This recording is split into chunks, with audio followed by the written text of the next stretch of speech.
Investment in securities market are subjected to market risk. Read all related documents carefully before investing. The securities quoted are for illustration only and are not recommendatory. Registration granted by SEBI, membership of a SEBI recognized supervisory body, if any, and certification from NISM is no way guarantee performance of the intermediary or provide any assurance of returns to investors. नमस्कार दोस्तों, स्वागत है आप सबका MMTC व Tushar घोने sir के YouTube channel पे। ये एक कम्युनिटी स्पेसिफिक वीडियो है, तो आज हम जानेंगे community related news, future outlook and technical levels. तो चलिए शुरू करते हैं। तो स्वागत है आपका क्रूड ऑयल इनसाइट्स में। आज बात करते हैं ऑयल मार्केट की लेटेस्ट चाल के बारे में। तो देखिए, क्रूड ऑयल प्राइसेस अभी भी फर्म बने हुए हैं। क्यों? तो क्योंकि ट्रेडर्स ग्लोबल सप्लाई टाइट होने के सिग्नल को क्लोजली वॉच कर रहे हैं। इकोनॉमिक डेटा मिक्स्ड है, लेकिन उससे ज़्यादा फर्क नहीं पड़ रहा। समर सीजन में फ्यूल डिमांड स्ट्रॉन्ग चल रही है और इन्वेंट्रीज टाइट होने की एक्सपेक्टेशन भी प्राइसेस को सपोर्ट दे रही है। अब बात करते हैं सबसे इम्पोर्टेंट जियोपॉलिटिकल एंगल की, यूएस और ईरान टेंशंस की। गुड न्यूज़ ये है कि कोई फ्रेश मिलिट्री एस्केलेशंस रिपोर्ट नहीं हुई है, लेकिन टेंशंस अभी भी हाई है। यूएस गल्फ रीजन में अपनी नेवल प्रेजेंस स्ट्रॉन्ग रखे हुए हैं और ईरान भी अपने मिलिट्री एक्सरसाइजेस कंटिन्यू कर रहा है।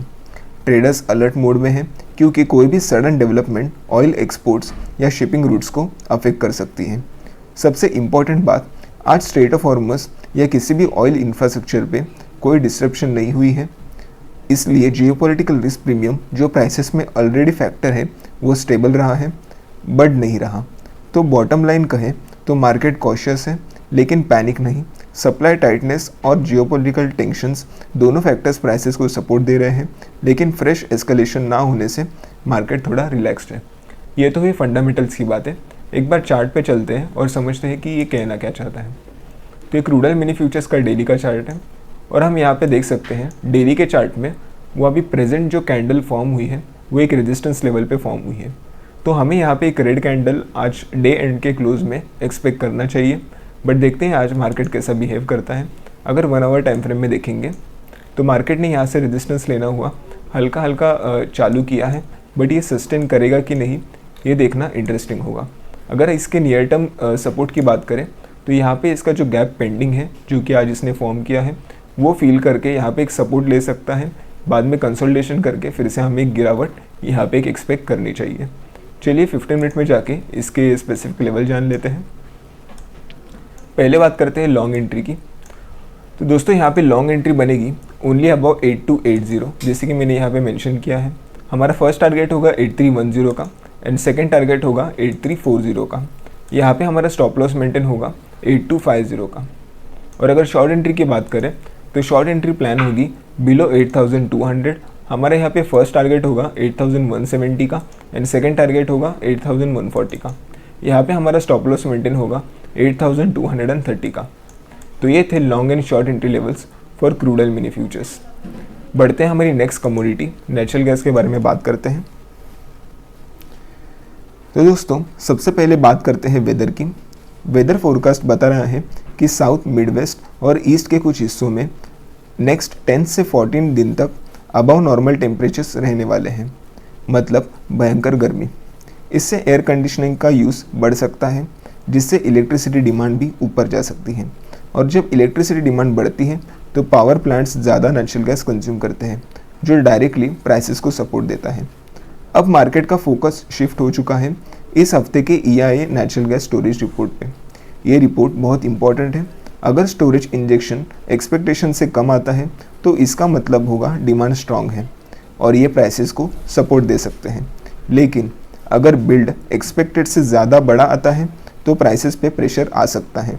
तो बॉटम लाइन ये है, हीट वेव डिमांड को सपोर्ट दे रहे हैं, लेकिन असली डायरेक्शन डिसाइड करेगा ये हफ्ते का स्टोरेज रिपोर्ट। ट्रेडर्स की नज़र अब EIA डेटा पे टिकी हुई है। ये थे कुछ फंडामेंटल पॉइंट्स। एक बार इसके टेक्निकल्स देख लेते हैं। ये नेचुरल गैस मिनी फ्यूचर्स का डेली का चार्ट है और हम यहाँ पे देख सकते हैं मार्केट पिछले कुछ दिनों से बहुत साइडवेज और एक टाइट रेंज में ट्रेड कर रहा है। अगर हम 1 आवर टाइम फ्रेम में देखेंगे तो यहाँ पे हम इसका प्रॉपर कंसोलिडेशन देख सकते हैं। यहाँ पे मार्केट प्रॉपरली कंसोलिडेट कर रहा है, तो इस लेवल पे ट्रेड करना थोड़ा सा मुश्किल है, बट फिर भी एक बार 15 मिनट्स के इसके लेवल्स जान लेते हैं कि हम कहाँ पे ट्रेड प्लेस कर पाएंगे। यहाँ पे एक ट्रेड बन सकता है ओनली अबाउट 280.2 पे ऊपर। यहाँ पे हमारा फर्स्ट टारगेट होगा 282.2 का, मैं ड्रॉ करके दिखाता हूँ। यहाँ पे हमारा फर्स्ट टारगेट होगा 282.2 का एंड सेकंड टारगेट होगा 284.2 का। यहाँ पे हमारा स्टॉप लॉस होगा 278.2 का। और अगर शॉर्ट एंट्री प्लान करें तो 276 के नीचे एक शॉर्ट एंट्री बन सकती है। हमारा फर्स्ट टारगेट होगा 274 का एंड सेकंड टारगेट होगा 272 का। यहाँ पे हमारा स्टॉप लॉस मेंटेन होगा 278 का। तो ये थे long and short entry levels for natural gas mini futures. अगर आप ऐसे ही डेली लेवल्स में इंटरेस्टेड हो तो आप हमारे TG लेवल ऐप डाउनलोड कर सकते हो, जो कि आपको प्ले स्टोर पे मिलेगा। यहाँ पे प्रॉपर कस्टमर सपोर्ट, डेली के निफ्टी लेवल्स, 3 to 4 ट्रेड्स मिलते हैं विद इंस्टेंट अलर्ट फैसिलिटी। हमारी कम्युनिटीज़ है ऐप में, जैसे कि Nifty, equity and commodity and swing trading. यहाँ पे proper entry, SL, target 1 and target 2 के साथ मैसेज प्रोवाइड किया जाता है as per the government requirement. अगर आप कुछ कारणों की वजह से मॉर्निंग में ट्रेड नहीं कर पाते तो कमोडिटी सेगमेंट आपके लिए एक अच्छी अपॉर्चुनिटी दे सकता है, क्योंकि यहाँ पे इवनिंग में अच्छी खासी वॉलिटिलिटी मिलती है। तो अगर आप इंटरेस्टेड हो तो नीचे दिए हुए कमोडिटी लिंक पे, जो कि कमेंट बॉक्स में होगी, वहाँ पे ज़रूर क्लिक करना ताकि हमारी टीम आपसे कनेक्ट कर पाए। दोस्तों, अगर आपको ट्रेडिंग के रिलेटेड कोई भी डाउट हो तो फिर आप हमसे कनेक्ट कर सकते हो डिस्क्रिप्शन बॉक्स में दिए हुए लिंक से। धन्यवाद, आपका दिन शुभ रहे।